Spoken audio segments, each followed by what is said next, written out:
வான் வாசவர்களுக்கு வணக்கம். டென்ஷனில் இருந்து விடுபட இதை தத்துவ மருத்துவர் அகஸ்திய பாரதி எழுதியுள்ளார். இந்த புக்கம் 60 பக்கங்களை கொண்டது. இதற்கு உயர்த்திர் இறையன்பு IAS அவர்கள் அணிந்துரையை கொடுத்துள்ளார். அணிந்துரையில் கூறுவது, தன்முனைப்பு என்பது முதலில் பெற்றோர்களாலும் பிறகு மற்றவர்களாலும் திட்டமிட்டு திணிக்கப்படுகிறது.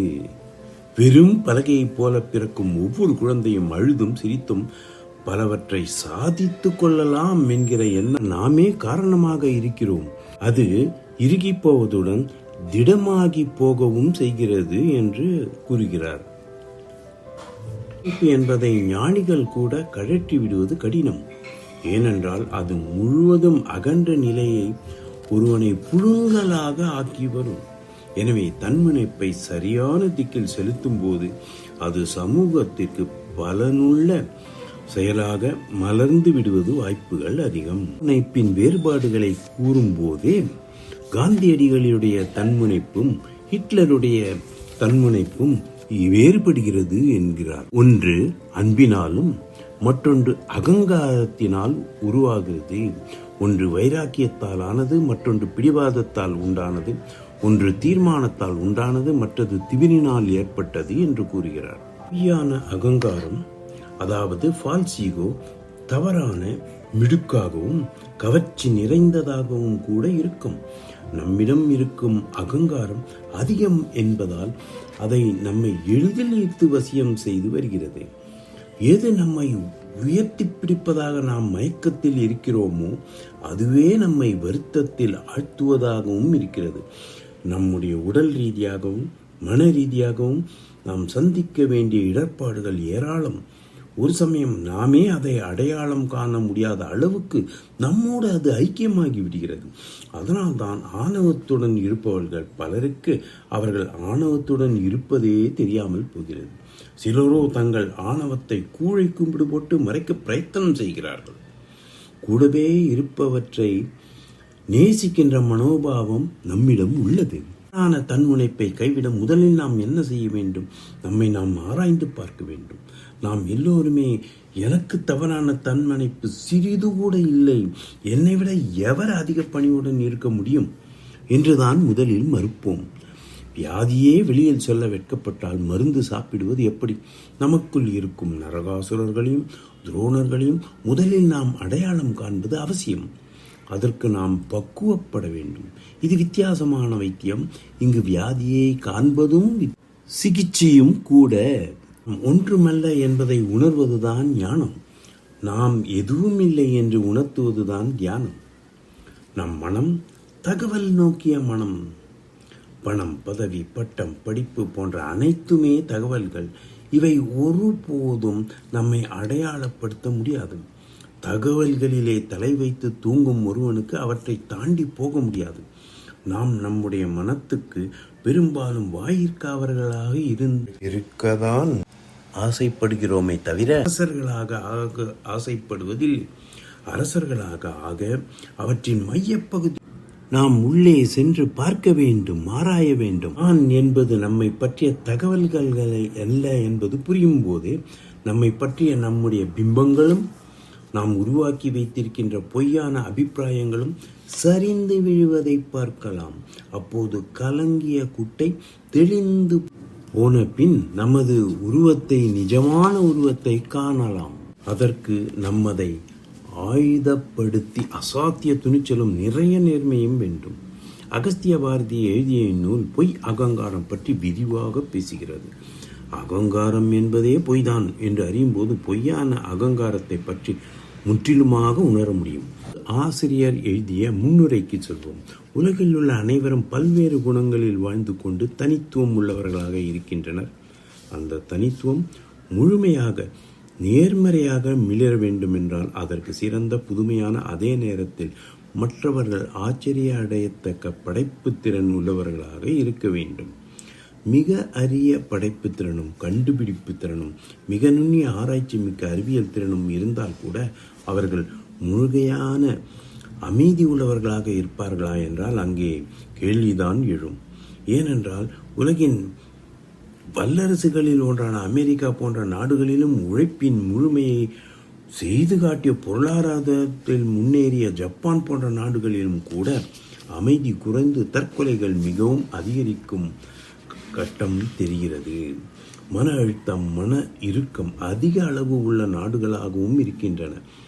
பணத்தால், பொருளால், வளத்தால், ஆடம்பரங்களால் முதல் இடத்தை பெற்றால் கூட உண்மையான அமைதியை பெற முடியவில்லை என்பது மேற்கொண்ட கருத்துக்களில் நன்கு விளங்குகிறது. ஆகவே அமைதிக்கும் அனைத்து உலகியல் நடவடிக்கைகளான பதவி, புகழ், பொருள், பணம், ஆடம்பரம் இவைகளை பெறுவதற்கும் மிகப்பெரிய இடைவெளி உள்ளது. இந்த இடைவெளியை தவிர்த்து அனைத்தும் சரியாக பெறுவதோடு உண்மையான அமைதி பெறுவதற்கு 3 முக்கிய உணர்வுகளை தெரிந்து கொள்ள முன்விழிக்கிறார். அதாவது தகுதி முன்மனைப்பு ஒன்று, குவாலிஃபைடு ஈகோ என்றும், சுயமற்ற தன்முனைப்பு அன்குவாலிஃபைடு ஈகோ என்றும், தவறான தன்முனைப்பு ஃபால்ஸ் ஈகோ என்றும் 3 வகைகளை குறிப்பிடுகிறார். இதில் தன்முனைப்பு என்பது இதுவரை எதிர்மறையாக உணர்ந்துள்ளோம். அதை எதிர்மறை என்று சொல்வதை காட்டிலும் உண்மை நிலை என்று எடுத்துக்கொள்ளலாம். தன்முனைப்பு என்பது தவறு இல்லை. தான் கவிஞன், எழுத்தாளன், நடிகன், பேச்சாளன் என்று கண்டுகொண்டு விட்டால் அந்த துறையில் உலகிலே அத்துறையிலே நான் முதல்வனாக வருவதற்கும் அதை பற்றி சிந்திப்பதற்கும் நேர்மையான தடைகள் இருக்காது. அதுவும் நம் நாட்டை போன்ற ஜனநாயக நாட்டில் பல்வேறு சுதந்திரங்கள் உண்டு. அங்கு சுதந்திரங்கள் அனைத்துமே அவரவர் மற்றவர்களை அனாவசியப்படுத்தி விடாமல் முழுமையான இயங்குவதற்கு மட்டுமே உருவானவைகள். தன்முனைப்பு குவாலிஃபைடு ஈகோ என்று அழைக்கலாம். ஆனால் இதே தவறான தன்முனைப்பாக மாறிவிடக்கூடாது. என்னை காட்டிலும் யாரும் பெரியவர் அல்ல, மற்றவர்களை காட்டிலும் தான் மட்டும் பெரியவன் என்ற உள்திமிர், உள்திணிவு, உள் ஆணவம், அகம்பாவம் மட்டும் வந்துவிடக்கூடாது. இதை அடுத்து சுயமற்ற தன்முனைப்பு என்று கூறுகிறார். இதில் மூலம் நினைக்கும், வெளிப்படுத்தும், செயல்படுத்தும், சொல்லப்படும் அனைத்தும் மிகப்பெரிய நிகழ்வுகளை உருவாக்கி உள்ளன. திருவள்ளுவன் இறந்தும் உயிர் வாழ்தல் வேண்டின் பறந்து கெடுக உலகியற்றான் என்று வெளிப்படுத்திய குரலும், மகாகவி பாரதி வெளிப்படுத்திய தனி ஒருவனுக்கு உணவில்லை என்றால் இந்த ஜகத்தினை அழித்திடுவோம் என்ற உச்சரிகளும் இன்று வரை குறை காணப்படவில்லை. ஏனென்றால் அவைகள் அனைத்தும் சுயமற்ற தன்முனைப்பால் வெளிப்படுத்தப்பட்டவைகள். ஆகவே தவறான தன்முனைப்பை நீக்கி உண்மையான தகுதியான தன்முனைப்பில் இருந்து செயல்பட்டு மிகவும் தேவைப்பட்ட நேரங்களில் சுயமற்ற தன்முனைப்பில் இயங்கினால் நோயற்ற வாழ்வும் குறைவற்ற செல்வமும் பெறுவோம். இது அறிவியல் பூர்வமான உண்மை. நாம் இப்போது அந்த பொய் அகங்காரத்திலிருந்து எவ்வாறு விடுதலை அடைவோம் என்று பார்ப்போம். நமக்கு தெரிந்தது இந்த பொய் அகங்காரமே துன்பங்களின் ஆணிவேர்.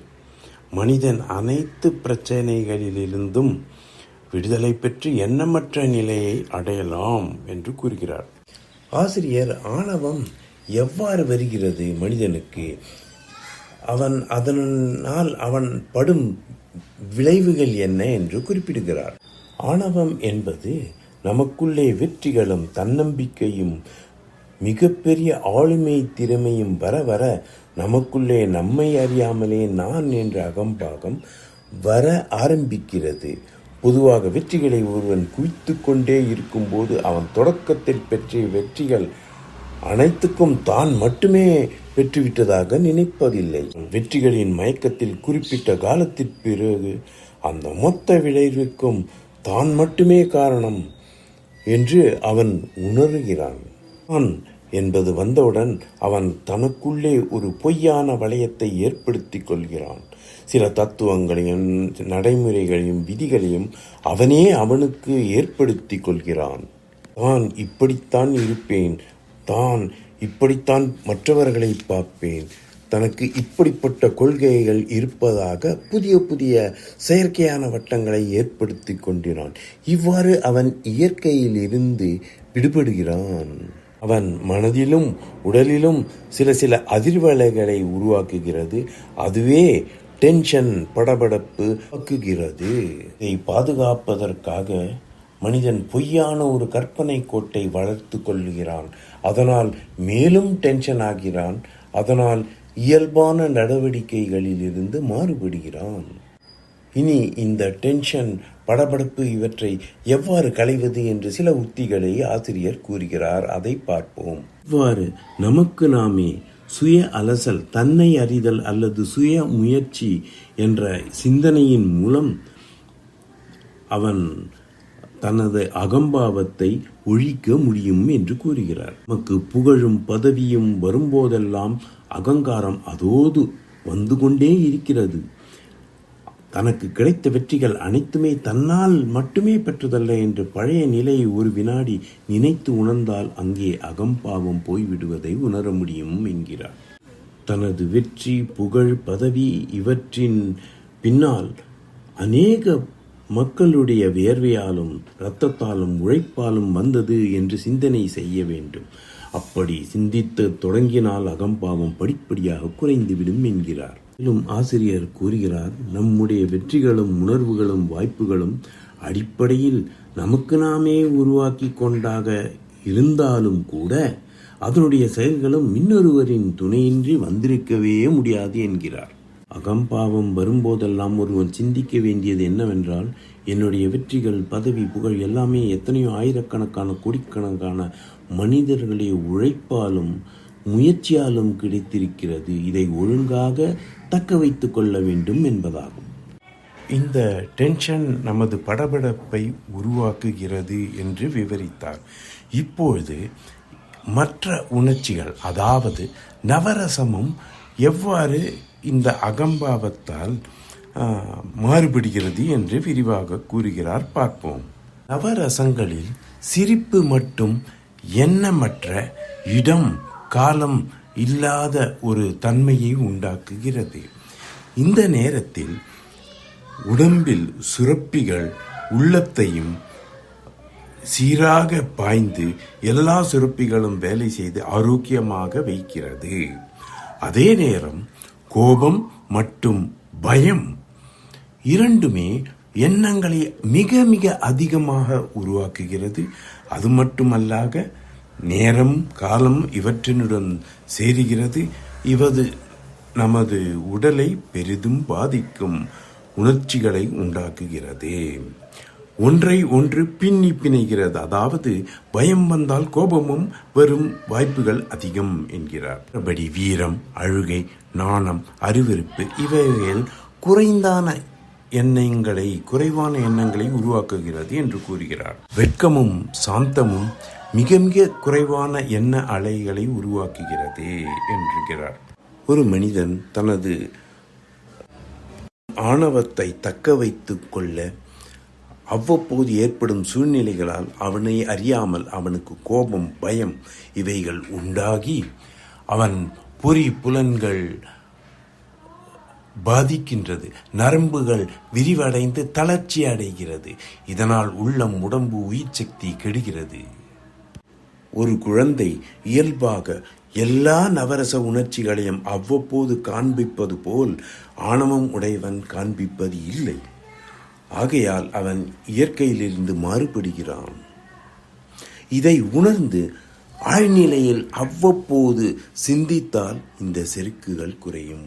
நாம் எவ்வாறு இயற்கையிலிருந்து மாறுபடுகிறோம் என்று உணர்ந்து சிந்திக்க வேண்டும். இந்த அகம்பாவங்களை அழிக்க ரமண மகரிஷி ஒரு வாய்ப்பை கூறுகிறார். அதாவது விழிப்புறு நிலையில் செயல்படும் போது வரக்கூடிய அகங்காரம் அவ்வப்போது அழிந்து கொண்டே இருக்கும் என்று கூறுகிறார். நாம் சிந்தையில் வைக்க வேண்டும், அகங்காரம் இன்றி இந்த செயலை செய்கிறோம் என்று, அவ்வளவே. பொய் அகங்காரம் என்பது பல்வேறு முனைகளில் செருக்காக வருகிறது. அதை இங்கு விவரிக்கிறார்.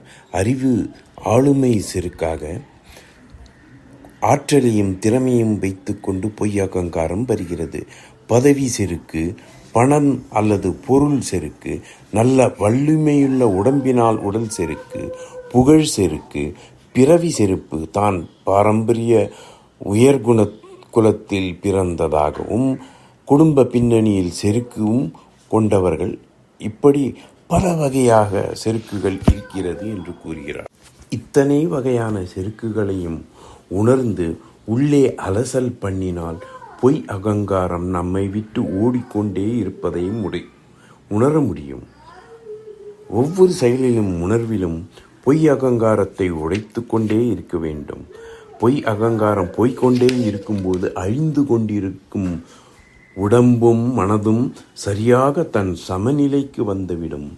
எந்த விதமான யோகங்களையோ தியான முறையோ பயன்படுத்தாமல் உடம்பு யோக உடம்பாகவும் பின் தய உடம்பாகவும் தெய்வீக உடம்பாகவும் மாறும் என்று வள்ளல் பெருமான் வாழ்ந்து காட்டினார் என்று கூறுகிறார். இயற்கை சூழ்நிலையில் இருந்தாலும் ஒரு குழந்தையுடன் இருந்தாலும் ஆலயங்களுக்கு சென்றாலும் அந்த பார்வையிலே நமக்கு ஒரு அமைதி கிடைக்கிறது.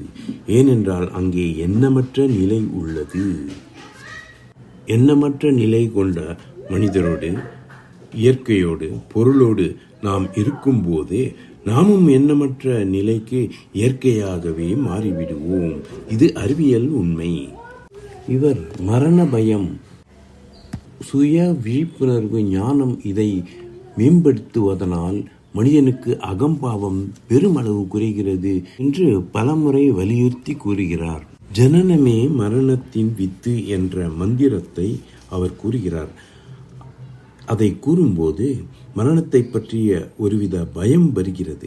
அந்த பயம் நேர்மறை அதிர்வலையே ஒழிய எதிர்மறை அல்ல என்று பறைசாற்றுகிறார். இந்த உலகில் மரணத்தையும் கொடுத்து அதையும் மறக்க வைத்து நினைவு வரும்போது பயமும் ஏற்படும் நிலை இந்த உடலில் உள்ளது. நமக்கு உள்ளே இத்தனை அதிசயங்களையும் உணர முடியும். இவை உலகில் நாம் தொடர்ந்து வாழ்வதற்கு இயற்கையே ஏற்படுத்தி வைத்திருக்கும் மாபெரும் சூத்திரம், சூட்சமம், பரம ரகசியம். இங்கேதான் புலன்களுக்குட்பட்ட பிசிக்ஸ், புலன்களுக்கு அப்பாற்பட்ட பிசிக்ஸ் என்று, மெட்டாபிசிக்ஸ் என்று வேறுபாடு உணர முடிகிறது. அகம்பாவம் வரும்போதெல்லாம் நாம் பிறந்தது இறப்பதற்கு தான் என்ற உணர்வை ஏற்படுத்தி கொள்ள வேண்டும். சிலர் கூறுவர், ஒவ்வொரு நாளும் நீ இடுகாட்டை நோக்கி பயணிக்கிறாய் என்று. அவ்வாறு சிந்திக்கும் போது அகம்பாவம் குறையும் போய்விடும். மற்றும் ஒரு முறையாக தேடலே உயிர் நீட்டிப்பின் மந்திரம் என்ற நிலையை விவரிக்கிறார். அதாவது உடலில் நாம் கான்சென்ட்ரிக் சர்க்கிள் என்று கூறுவார்கள். அதுபோல் ஒரு படம் வரைந்தால் உடல் உணர்வு என்பது வெளிவட்டத்தில் இருக்கும், மனவட்டம் என்பது அதற்குள்ளாக இருக்கும், அறிவு வட்டம் என்பது அதற்கும் உள்ளிருக்கும், பகுத்தறிவு வட்டம் என்று அதற்கும் உள்ளே செல்லும், அதற்கும் உள்ளே உள்ளுணர்வு வட்டம், அதற்கும் உள்ளே அறிவை கடந்த வட்டம், உள்ளே நடுப்பாகமாக அனைத்தையும் கடந்த வட்டம் என்று இருக்கிறது. இது ஒருவன் ஒரு நிலை ஆகிவிடுவதால் அவனை அறியாமலேயே நிறைவடைந்தது போன்ற உணர்ந்து பொய் அகங்காரமும் அகம்பாவமும் வந்துவிடுகிறது. ஏனென்றால் தனக்கு தெரிந்த விஷயங்களை மட்டுமே பேசிக்கொண்டு தனக்குள் இருக்கும் கருத்துகளில் அனைத்தையும் அறிந்ததை போல் ஆழ்ந்து கொண்டு தன்னை அறியாமலேயே அகம்பாவம் ஏற்படுத்தி கொள்கிறான். உடலை விட்டுவிட்டு தான் முழுமை அடைந்து விட்டதாக நினைத்து கொண்டு ஒரு வட்டத்திற்குள்ளே சுழன்று கொண்டிருக்கிறான். கற்பனையான நினைவுகளை ஏற்படுத்தி கொண்டு இன்னும் பல விஷயங்களை அறிவதை மறந்துவிட்டு வெறும் அறிவு வட்டத்திற்குள்ளே வாழ்ந்து கொண்டிருப்பது தேடலாகாது. ஒவ்வொரு வட்டத்தையும் கடந்து உள்ளே செல்ல வேண்டி அறிவை வளர்த்து தேடுதல் மூலம் நாம் முன்னேற வழி இருக்கிறது என்று கூறுகிறார். கற்றது கைமண் அளவு, கல்லாதது உலகளவு என்பதை தொடர்ந்து உணர்வில், வாழ்வில், செயலில் நிறுத்தி இருக்க வேண்டும். முறையான தேடலினால் ஒருவனுடைய அறிவு ஆற்றலின் உள்நிலையை தானே அறிய முடியும். அதுவும் ஒவ்வொன்றையும் உணர மனிதன் தான் ஒன்றுமில்லை என்ற நினைப்பு தானே வந்துவிடும். இப்படி தேடிக்கொண்டிருக்கும் போது மற்ற விஷயங்களை பற்றியும் அதை பற்றிய பல்வேறு தொடர்புள்ள விஷயங்களை உணர அவனுடைய சாதாரண விஷயங்கள் எல்லாம் சுருங்கி போய் பெற வேண்டியது நிறைய இருக்கிறது, இன்னும் நிறைய இருக்கிறது என்ற சிந்தனை உருவாகி இவனுக்கு இதை பற்றிய உண்மையான தேடல் வருகிறது. இப்போது எண்ணமற்ற நிலையை பற்றி அவர் என்ன விவரமாக கூறுகிறார் என்று பார்ப்போம். அதாவது எல்லாவித தியானங்களும் எண்ணமற்ற நிலையை நோக்கி பயணிக்கிறது என்கிறார். தியானத்தில் குறிப்பிட்ட நேரத்திற்கு பின் பொறிகள் புலங்கள் காணாமல் போய் எண்ணமற்ற நிலையை உருவாக்குகிறது என்கிறார். நாம் இரவில் உறங்கிய பின் தூங்கி எழுந்தவுடன் உடலுக்குள் உற்சாகம் பிறக்கிறது. எவ்வாறு வருகிறது? இவை எண்ணமற்ற நிலையிலிருந்து உற்சாகம் வருகிறது. உலகின் மூலமே எண்ணமற்ற நிலையிலிருந்து வந்ததுதான் இது அறிவியல் உண்மை என்று கூறுகிறார். அது மட்டுமல்ல, கண்டுபிடிப்புகள் அனைத்தும் எண்ணமற்ற நிலையிலிருந்து வருகிறது என்று கூறுகிறார். மேலும் உடல்நிலை சரியாக இல்லாதவர்கள் எண்ணமற்ற நிலை குணப்படுத்துகிறது. இதை நமக்கும் தெரியும். உடல்நிலை சரியில்லாதவர்களிடம் எந்த விஷயமும் கூற வேண்டாம். அவர்கள் மனம் எண்ணங்களை சீராக இருக்கட்டும், அப்போது விரைவில் குணமாகும் என்று மருத்துவர் கூறுவதை நாம் கேட்டிருக்கிறோம். நம்மிடையே வழங்கி வரும் அருமையான சொற்களில் ஒன்று, மனம் அது செம்மையானால் மந்திரம் ஜபிக்க வேண்டாம். இது அறிவியல் உண்மையும் என்று நினைவுபடுத்துகிறார். எண்ணங்கள் தோன்றுவது மனித இயல்பு. எண்ணங்கள் எதிர்மறையாக இருப்பின், காமத்தால் ஆசையால் கோபத்தால் வந்தால் அவை மன இறுக்கத்தை உண்டாக்குகின்றன. அகம்பாவம் காரணமாக இந்த எண்ணங்கள் சில நேரங்களில் சில காலம் கழித்து நிகழ்வுகளாக நடைபெறுகிறது. பின்னர் அது விளைவுகளாக நிகழ்கிறது. இவற்றை மனம் உணர்ந்தால் எண்ணமற்ற நிலையை நோக்கி பயணிப்பது மிகவும் சிறந்தது. எண்ணங்கள் அற்ற நிலையில் பொறிகளும் புலன்களும் தானாகவே அடங்குகிறது. இதன் காரணமே குழந்தைகளிடம் அன்பு பாசம் அதிகமாகிறது. தெய்வ வழிபாடு, சிலை வழிபாடு, இதில் எதிர்விளைவுகள் கிடையாது. அதாவது தனக்கு மனிதன் அவனுக்குள் இருக்கும் உணர்ச்சிகளை, எதிர்பார்ப்புகளை, வேண்டுதல்களை வைக்கிறான். அங்கே எதிர்விளைவு இல்லாததால் அவன் மனம் ஆறுதல் அடைகிறது. மனிதனுடைய பல நாள் கேள்விகளுக்கும் பல நாள் விடை தெரியாமல் அலைபவனுக்கும் கோயில்கள், இயற்கை சூழல், இயற்கை வளங்கள் கொண்ட நிலப்பரப்பு, ஓய்வு விடுதி, கேளிக்கை, ஆட்டம் பாட்டம், விளையாட்டு, மணமகிழ் மன்றம் இவைகளில் சென்று இருக்கும்போது அவனுக்கு எண்ணமற்ற நிலை உண்டாகிறது. அதனால் அவன் வெகு நாள் தேடிக்கொண்டிருக்கும் கேள்விகளுக்கான பதில் மின்னல் என தோன்றுகிறது என்று கூறுகிறார். இப்போது ஆசிரியர் தேடல்களை குறித்து பயணிக்கிறார். அதாவது நிறைவில் நிறைவின்மை. ஒன்றில் நிறைவு அடைந்தாலும் அதிலே நின்று விடாமல், அதிலும் முழு திருப்தி அடையாமல் மறுபடியும் அதில் முழுமை அடையும் நிலையினால் மனித இயக்கம் தொடர்கிறது. அதனால் அவனுடைய பொய் அகம்பாவம், அகங்காரம் எல்லாம் போய் ஒவ்வொரு நொடியும் இயக்கத்திற்கு வருகிறது. இதை டிஸ்சாட்டிஸ்ஃபேக்ஷன் வித் சாட்டிஸ்ஃபேக்ஷன் என்று கூறலாம். போதும் என்ற உணர்வு அவனுக்குள் உருவாக்கி கொண்டால் அவனுடைய முயற்சிகள் தடைப்படுகின்றன. அவன் ஒவ்வொரு நொடியும் இன்னொன்றை முயற்சி செய்ய அவனுக்குள்ளே ஒரு பொய் சமாதானத்தை உருவாக்கி கொள்வான். அப்போது அவனுடைய உண்மையான தேடல் நின்றுவிடும். ஒருவன் தேவையில்லாத ஒரு நிறைவை ஏற்படுத்தி கொள்வான். அந்த நிறைவை ஏற்படுத்தி கொள்ளாமல் தொடர்ந்து தேடிக்கொண்டும் தன்னுடைய நிறைவில் திருப்தி இல்லாமல் இருந்து கொண்டும் ஒவ்வொரு வினாடியும் தன்னை புதுப்பித்து கொண்டே இருக்கும்போது அவனுடைய பொய் அகங்காரம் போய்விடும். இது மனம் உடம்பும் மற்றொன்றில் ஈடுபட ஆரம்பித்தால் அனாவசியமான எண்ணங்கள் இல்லாமல் தேடிய லட்சியத்தில் மட்டுமே மனம் ஒன்றிவிடும். நாம் முன்னரே கூறியது போல் அவர்கள் இருக்கும் வட்டத்திலிருந்து உள்ளுக்குள் அனைத்தையும் கடந்த வட்டம் நோக்கி பயணிக்க வேண்டும் என்று உரையில் கூறுகிறார் உரையாசிரியர்.